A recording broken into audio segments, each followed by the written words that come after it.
She built a whole garage on my property without asking, then lost her mind when I tore it down like I was the villain. Michael Harrington stood at the edge of his property, coffee mug in hand, staring in disbelief at what could only be described as construction chaos. The morning sun highlighted the wooden frame of what was unmistakably becoming a garage being built several feet onto his land. "What the hell?" he muttered, nearly spilling his coffee as he trudged across the dew-covered grass for a closer look. At 42, Michael had lived in the quiet suburban neighborhood of Oak Ridge for almost a decade. A software engineer who worked remotely, he valued peace and routine almost as much as the 3 acres of land he'd saved for years to purchase. The property represented everything he'd worked for, a sanctuary away from the digital chaos of his professional life. His neighbor, Cynthia Mercer, had moved in next door about 18 months ago. Their interactions had been minimal but cordial. She was a real estate agent with a reputation for being particular. Michael had heard stories from other neighbors about her demanding nature, but he'd never experienced it firsthand. Until now, apparently. As Michael approached the construction site, he noticed Cynthia in her backyard directing 2 contractors who were unloading lumber from a pickup truck. "Cynthia," Michael called out, trying to keep his voice level despite the anger bubbling beneath the surface. "Can we talk for a minute?" Cynthia turned, her face brightening with a practiced real estate agent smile. "Michael, good morning. Isn't it exciting? I'm finally getting that garage I've been talking about." "That's great," Michael replied, carefully choosing his words. "But it looks like you're building about 8 feet onto my property." Cynthia's smile didn't falter. "Oh, don't worry about that. I had the plans drawn up and this is the only place it would fit properly. The surveyor said it would be fine." Michael blinked, momentarily stunned by her casual dismissal. "What surveyor? I never agreed to this, and that's definitely my land." "Well, technically, yes," Cynthia conceded, waving her hand dismissively. "But it's just an unused corner of your property. You have so much land, Michael. I didn't think you'd mind." The contractors exchanged uncomfortable glances, one of them slowly setting down the lumber he was carrying. "I do mind," Michael said firmly. "You can't just build on someone else's property without permission. That's illegal, Cynthia." "Look," Cynthia sighed, her smile fading as she stepped closer and lowered her voice. "Let's be reasonable adults here. I've already paid for the materials and labor. The foundation is poured. Moving it now would cost me thousands. I'm sure we can work something out." Michael felt a headache forming. This isn't about being reasonable. You should have talked to me before starting construction. "I tried," Cynthia insisted, though Michael had no recollection of any such conversation. "You're always so busy with work. Besides, I'm improving both our properties. A nice garage will increase your property value too." One of the contractors cleared his throat. "Ma'am, if there's a property line dispute, we really should stop work until it's resolved." Cynthia shot the man a sharp look. "There's no dispute. We're neighbors working things out." She turned back to Michael with a tight smile. "Why don't you come over for dinner tonight? We could discuss a fair compensation. I'm thinking maybe a few $100s for the small slice of land." Michael stared at her in disbelief. The audacity was breathtaking. "Stop construction immediately," he said, his voice quiet but firm. "I'm going to check my property survey and then we'll talk again." As Michael turned to walk away, Cynthia called after him, "Don't make this difficult, Michael. Neighbors need to help each other out." He didn't respond, already pulling out his phone to call his lawyer. This wasn't just about land anymore. It was about boundaries, and someone had clearly crossed them. 3 days after discovering Cynthia's construction project, Michael sat in the office of Eleanor Ramsey, his property attorney for the past decade. The older woman adjusted her reading glasses as she examined the survey documents and photographs Michael had brought. "Well, there's no ambiguity here," Eleanor said, tapping a manicured nail against the property survey. "She's clearly encroaching on your land by nearly 8 feet, and you say she never approached you for permission before starting construction." "Not once," Michael confirmed, a frustration evident in his voice. "I checked my emails, texts, voicemails, nothing. The first I knew about it was seeing the frame going up." Eleanor leaned back in her chair. "And what happened after you confronted her?" Michael sighed. "She ignored me completely. When I got home that evening, the workers were still there, continuing construction. She even had the audacity to leave a bottle of wine on my porch with a note saying, 'To good neighbors and compromises.'" "Classic attempt at forced negotiation," Eleanor muttered. "She's creating a fait accompli, making it seem easier for you to accept compensation than to enforce your property rights." "Exactly," Michael exclaimed.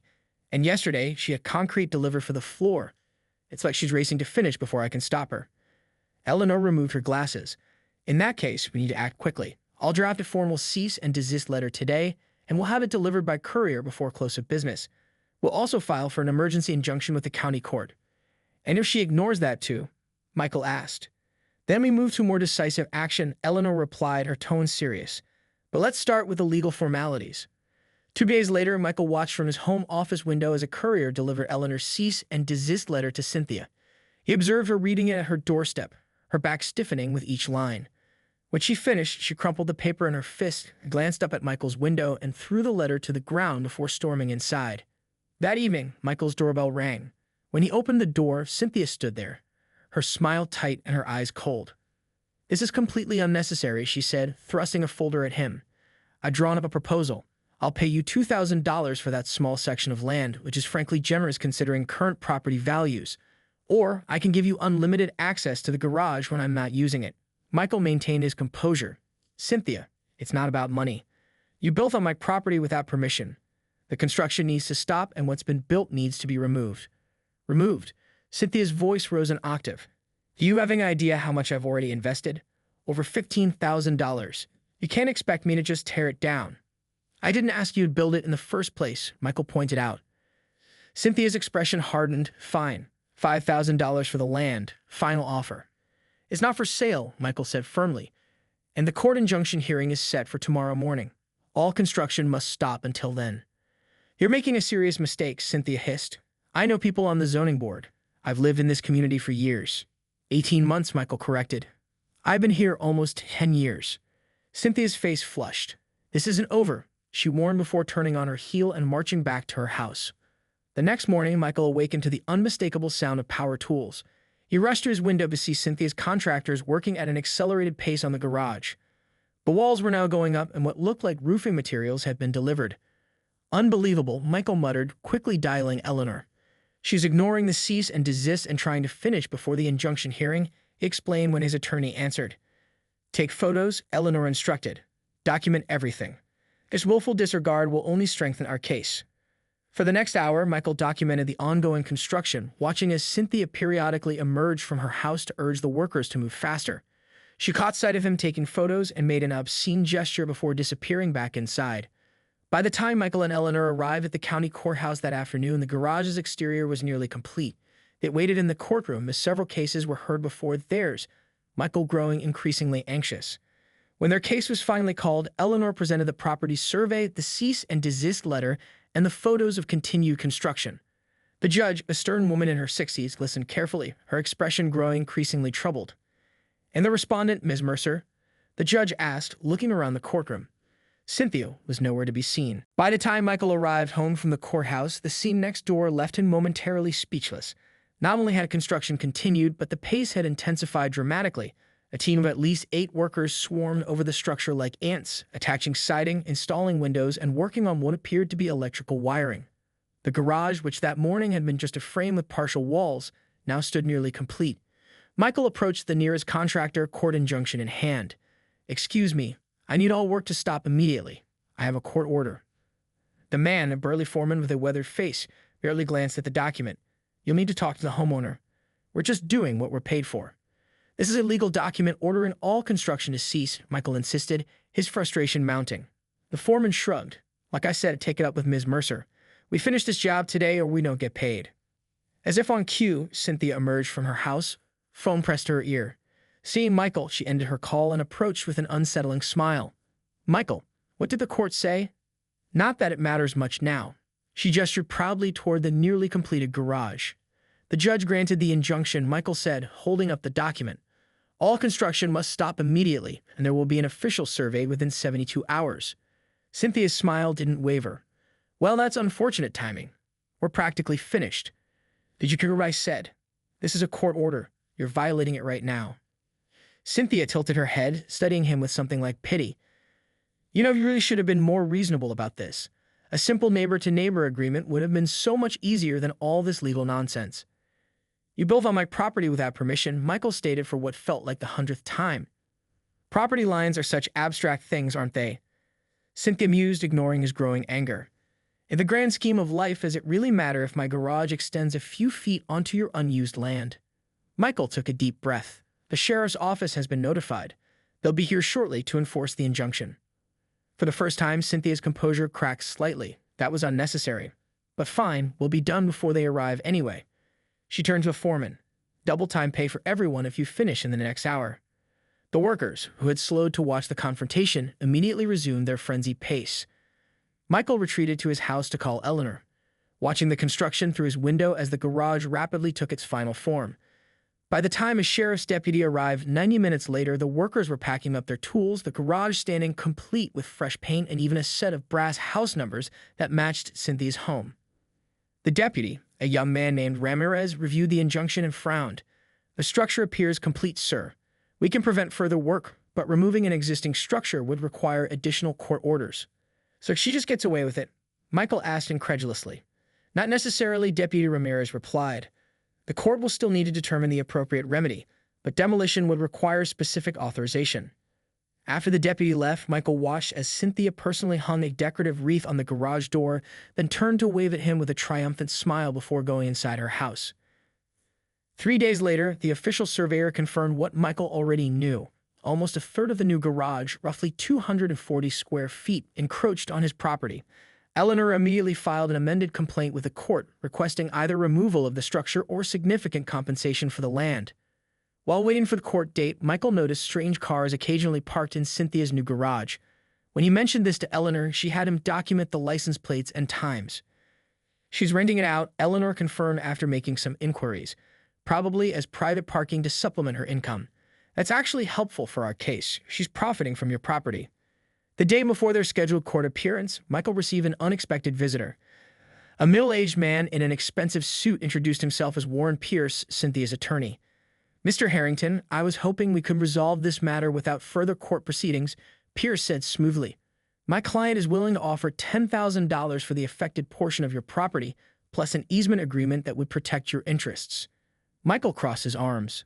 "The garage was built illegally against my explicit objections and in violation of a court order." The courtroom was surprisingly crowded for a property dispute case. Michael sat beside Eleanor at the plaintiff's table, watching as Cynthia and her attorney Warren Pierce arranged their documents with confident efficiency. Unlike the injunction hearing, Cynthia had made a point of appearing today, dressed in an expensive cream-colored suit that screamed successful real estate professional. Judge Harriet Klein, the same judge who had granted the emergency injunction, studied the case file with a deepening frown. When she finally looked up, her gaze settled directly on Cynthia. "Ms. Mercer, I see you've decided to join us today," Judge Klein remarked dryly. "Perhaps you could explain why construction continued after my explicit order to cease all building activities." Pierce rose smoothly. "Your Honor, there was an unfortunate miscommunication. My client understood the order to prevent new construction, not the completion of safety measures for an already standing structure." "Safety measures?" Judge Klein repeated skeptically, glancing down at the photographs in the file. "These photos show the installation of siding, windows, and a garage door after the injunction was served. Are you suggesting those were safety necessities?" Pierce cleared his throat. "An exposed structure creates hazards, Your Honor. My client was merely ensuring neighborhood safety." "Interesting interpretation," the judge replied, her tone making it clear she wasn't buying it. "Let's proceed." For the next hour, both sides presented their arguments. Eleanor methodically laid out the timeline of events, the property survey results, and photographic evidence of the continued construction. She also presented evidence that Cynthia had begun renting out the garage for parking, generating income from the unauthorized use of Michael's property. When Pierce began his defense, he focused on practical considerations rather than denying the encroachment. "Your Honor, while we acknowledge a minor border discrepancy, demolition would be an extreme remedy. Ms. Mercer has invested significantly in this improvement, which enhances overall neighborhood value. We propose a fair market compensation of $20,000 to Mr. Harrington, plus annual usage fees. This represents a practical solution that benefits both parties." Judge Klein turned to Michael. "Mr. Harrington, what remedy are you seeking?" Michael stood. "Your Honor, I want the portion of the garage on my property removed. Even though the compensation would be simpler," the judge pressed. "This isn't about money," Michael replied firmly. "Ms. Mercer deliberately built on my land despite my objections, ignored legal notices, and violated a direct court order. Allowing the garage to remain would reward that behavior." The judge nodded thoughtfully before addressing Eleanor. "Counselor, demolition is an extraordinary remedy. Why should I grant it here when financial compensation is available?"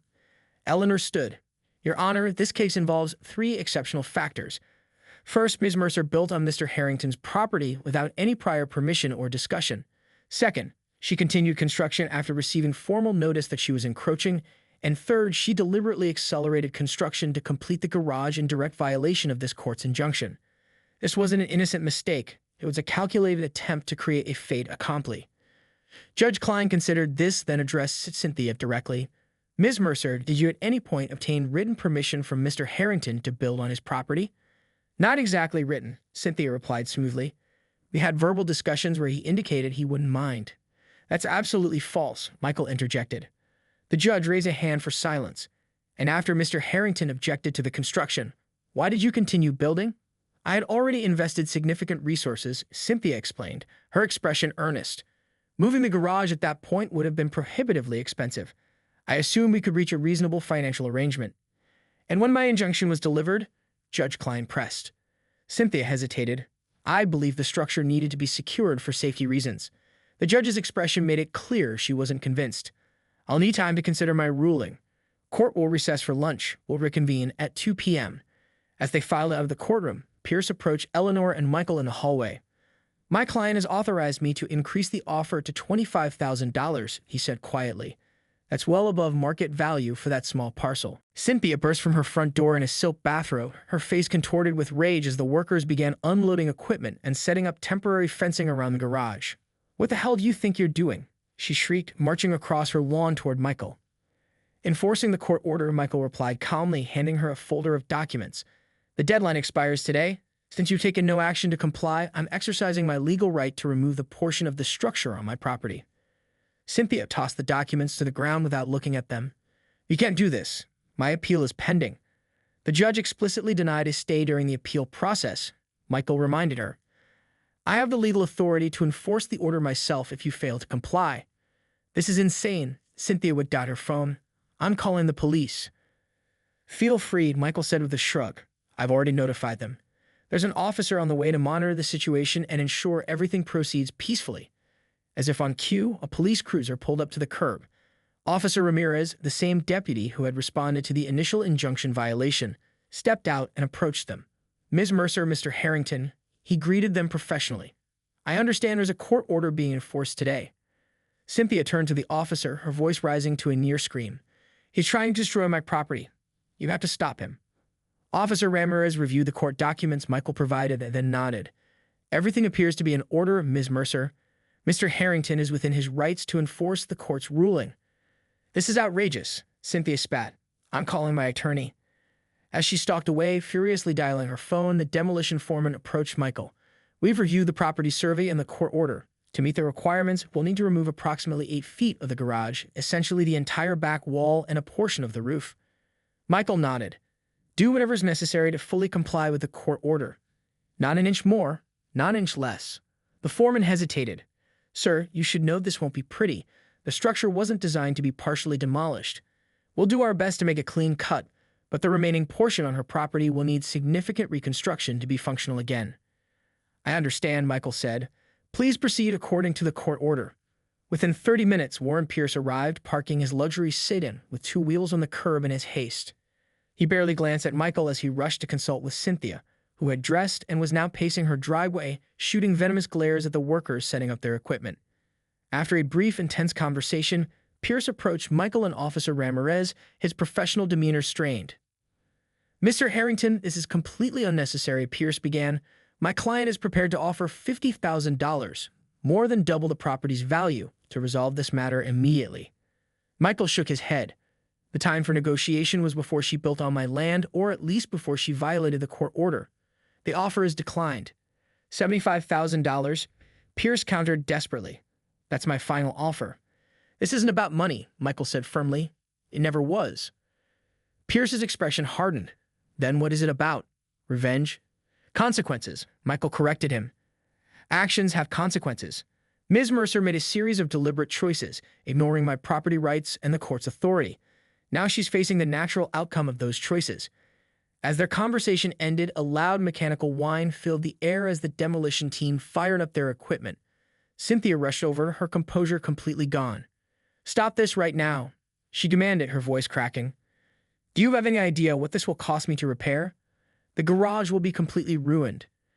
You should have thought of that before building it on my property, Michael replied evenly. I'll make your life a living hell, Cynthia threatened, her voice low and dangerous. I'll sue you for every penny you have.